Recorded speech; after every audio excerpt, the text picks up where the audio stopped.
High friend, আমি Rajashree. Welcome to my channel. আজকে আমরা দ্রবণের অস্বাভাবিক সংখ্যাগত ধর্মের ক্ষেত্রে গাণিতিক যে উদাহরণগুলো রয়েছে সেইগুলো করব।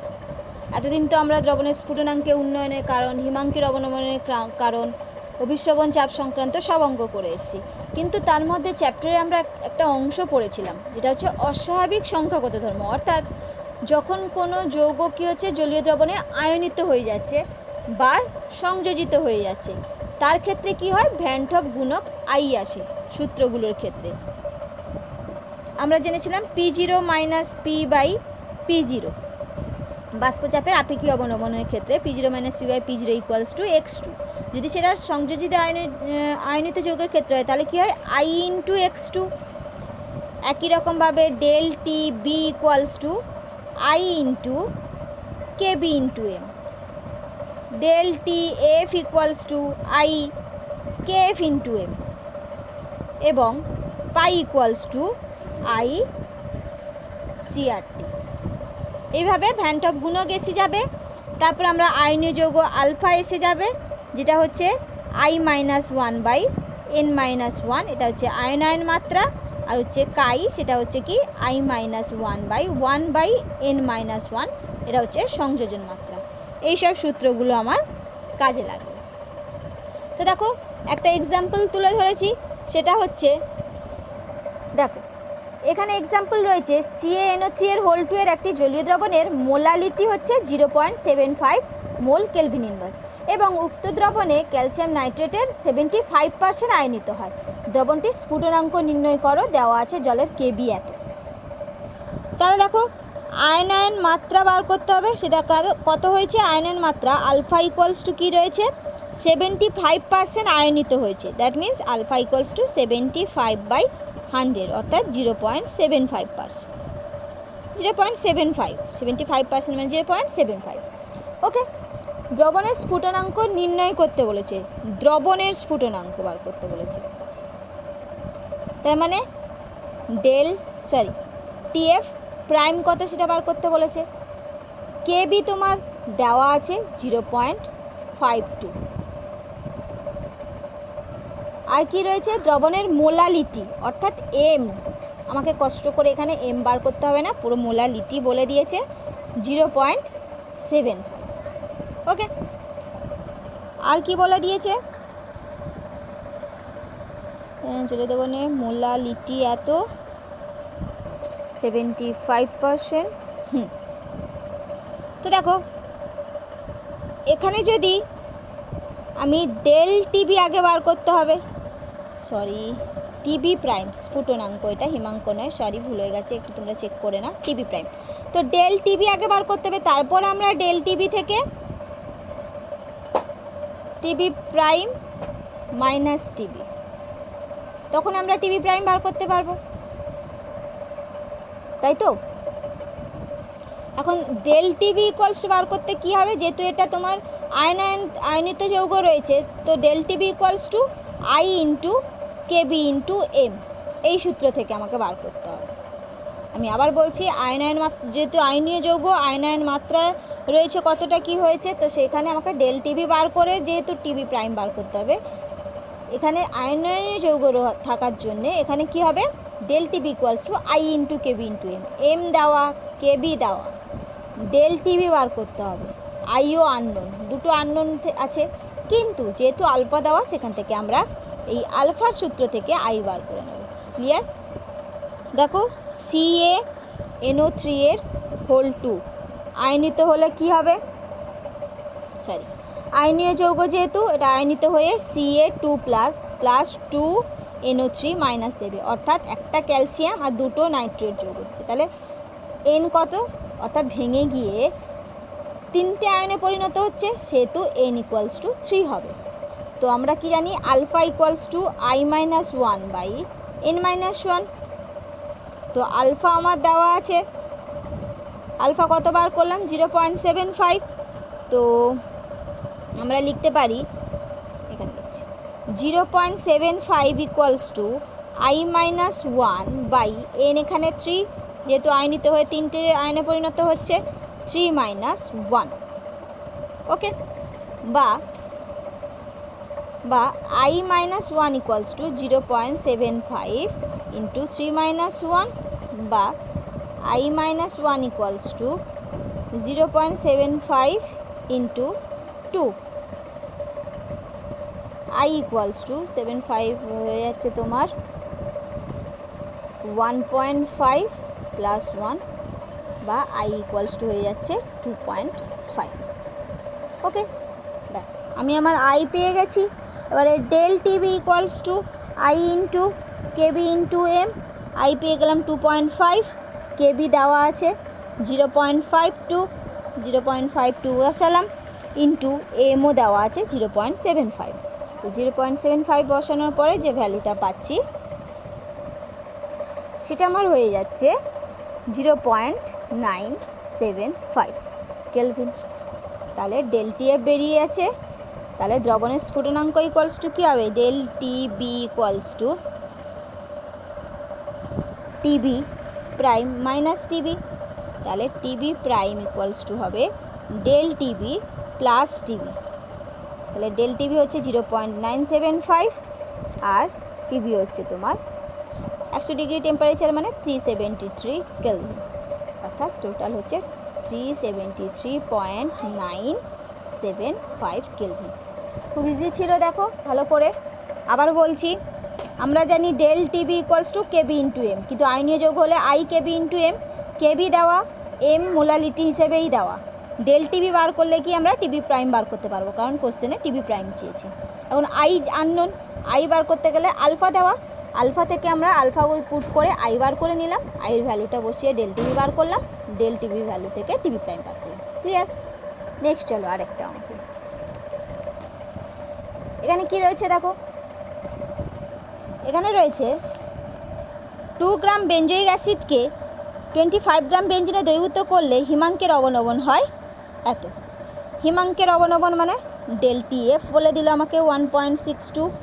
2 গ্রাম বেঞ্জয়িক অ্যাসিড 25 গ্রাম বেঞ্জিনে দ্রবীভূত আছে, W1 হচ্ছে তোমার 25 গ্রাম, W2 হচ্ছে 2 গ্রাম। বেঞ্জয়িক অ্যাসিডের সংযোজন মাত্রা কত? সংযোজন মাত্রা দ্যাট মিন্স কাই বার করতে কত বলেছে, কে তোমার দেওয়া আছে 4.9 কে। এখন দেখো আমরা কি জানি, del TF equals to I KF into M. এভাবেই আমাকে বার করতে হবে, কারণ এখানে সংযোজন মাত্রা, বেঞ্জয়িক অ্যাসিড সংযোজিত হয় কারণ C6H5 COOH দুটো সংযোজিত হয়ে C6H5 COOH এর হোল 2 উৎপন্ন করে। ঠিক আছে, তাহলে দুটো অণু সংযোজিত হয়। তো del TF equals to I KF into M. প্রশ্নে আমাকে কে চেয়েছে? সংযোজন মাত্রা নির্ণয় করতে বলেছে, অর্থাৎ chi equals to I minus 1/n minus 1। দেখো প্রত্যেকের সাথে লিঙ্ক রয়েছে। এন তো আমি বুঝে গেলাম 2 হবে, কারণ কটা অণু সংযোজিত হয়েছে, কিন্তু কাই বার করতে গেলে আমার I দরকার। I নেই, I বার করবো কোত্থেকে আমরা? এই সূত্র থেকে, কারণ ডেল টিএফ দেখো প্রশ্নে দেওয়া রয়েছে, কে দেওয়া রয়েছে, এমটা আমি বার করে পুট করতে পারবো, I সেখান থেকে বার করব। তো ফার্স্ট কাজ হচ্ছে আমার কি, এম বার করে নেওয়া। এখানে কি রয়েছে দেখো, 25 গ্রাম বেঞ্জিনে 2 গ্রাম বেঞ্জয়িক অ্যাসিড দ্রবীভূত আছে। 1-এ কত রয়েছে? 2 গ্রাম বেঞ্জয়িক অ্যাসিড আছে, তো গ্রাম অণু কত দ্রবীভূত আছে সেটা বার করতে হবে। তো দেখো বেঞ্জয়িক অ্যাসিডের আণবিক ওজন হচ্ছে, অর্থাৎ W2 হবে এখানে 122। তো 25 গ্রামে 2/120 গ্রাম অণু, গ্রাম পার মোল দ্রাব্য দ্রবীভূত রয়েছে। একে কত বার করব আমরা? 2/125 ইন্টু 25। 1000 গ্রামে কত আছে বার করব? 2 ইন্টু 1000/25 ইন্টু 122। তো এটা যেটা বেরোলো যে মোল নাম্বারটা 0.656 মোল, এটা হচ্ছে আমার মোলালিটি। তো এই মোলালিটিটা আমি বার করে নিয়েছি। এবার আমি সূত্রে পুট করে দেবো, del TF equals to I KF into M. I equals to তাহলে কী হবে? Del TF by KF into M. Del TF কত দেওয়া আছে দেখো? 1.62। কেএফ কত দেওয়া আছে দেখো? 4.9। 4.9 আর এম কত বেরোলো 0.656। এখান থেকে আমি আই কত পাচ্ছি, এখান থেকে আই পাচ্ছি 0.504। ওকে, এবার আমরা যেহেতু আমাদেরকে সংযোজন মাত্রা বার করতে বলেছে, তো কাই ইকুয়ালস টু কী হবে, আই মাইনাস 1/1/n-1। তাহলে হচ্ছে আইয়ের ভ্যালু হচ্ছে 0.504 মাইনাস 1/1/2, যেহেতু দুটো বেঞ্জিক অ্যাসিড সংযোজিত হয়, -1। এখান থেকে আমরা ভ্যালু যেটা পাচ্ছি সেটা হচ্ছে 0.992, অর্থাৎ 99.2% সংযোজিত হয়েছে। ওকে, খুব ইজি, দেখো ভালো করে আরেকবার। ডেল টিএফ দেওয়া, W1 W2 দেওয়া, বেঞ্জয়িক অ্যাসিডের ক্ষেত্রে M2 কত হবে 122। কাই বার করতে বলেছে, যেহেতু সংযোজন মাত্রা চেয়েছে, KFও দেওয়া, আমরা জানি সূত্রে আই এসে যাবে। এখান থেকে আমরা কী হবে, আগে প্রথমে মোলালিটি বার করে নিচ্ছি, 1000 গ্রামে কত গ্রাম অণু আছে, তারপর এখানে মোলালিটি বসিয়ে KF বসিয়ে ডেল টিএফ বসিয়ে আই বার করলাম, আই পুট করে কাই বার করলাম। ক্লিয়ার? এবার দেখো লাস্ট আরেকটা করি অভিস্রবণ চাপ থেকে, তাহলে আশা করি তোমরা বুঝতে পেরে যাবে যে আলফা কাই বা ভ্যান টপ গুণক আই এর ক্ষেত্রে কীরকম ধরনের অঙ্ক আসতে পারে। এখানে কি রয়েছে দেখো, একটি নির্দিষ্ট উষ্ণতায় 4 × 10⁻³ মোলার Na2SO4 এর জলীয় দ্রবণ 10⁻² মোল ইউরিয়ার জলীয় দ্রবণের সঙ্গে আইসোটনিক। Na2SO4 এর আয়নের মাত্রা নির্ণয় করো। দেখো আইসোটনিক কথাটা থেকে আমি ফার্স্ট কি বলতে বলেছিলাম, যে π1 = π2 হয়ে যায়, তাই তো।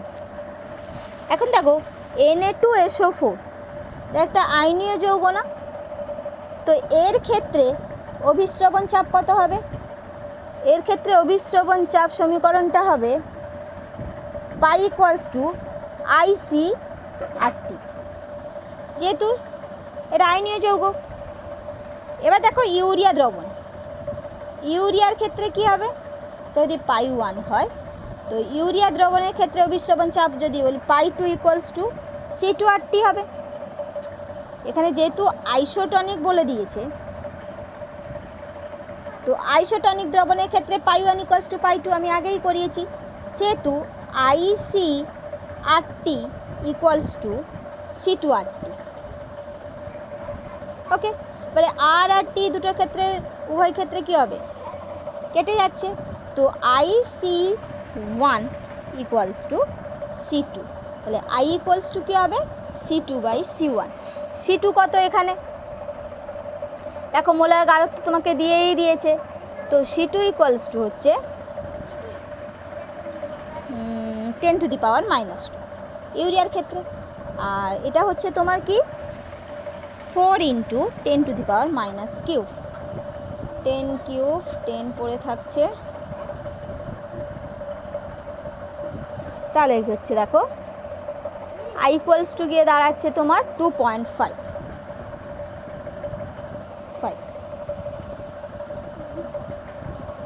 এবার কোশ্চেনে আমাকে কি বলেছে দেখো, Na2SO4 এর আয়নায়ন মাত্রা নির্ণয় করতে বলেছে, অর্থাৎ আলফা বার করতে বলেছে। Na2SO4 আয়নিত হলে কি হবে 2Na+ + SO4 2-, অর্থাৎ দুটো Na+ আর একটা SO4-, মানে কি তিনটে আয়নে আয়নিত হয়েছে, অর্থাৎ আয়নের মাত্রা আলফা = কী হবে I-1/n-1। আই হচ্ছে এখানে একটু আগে আমি বার করলাম 2.5 -1, n হচ্ছে 3 3-1। ওকে, এবার এখান থেকে আমি 2.5 - 1 মানে 1.5, এটা হচ্ছে 2 অর্থাৎ 0.75। তাহলে কি হচ্ছে Na2SO4 এর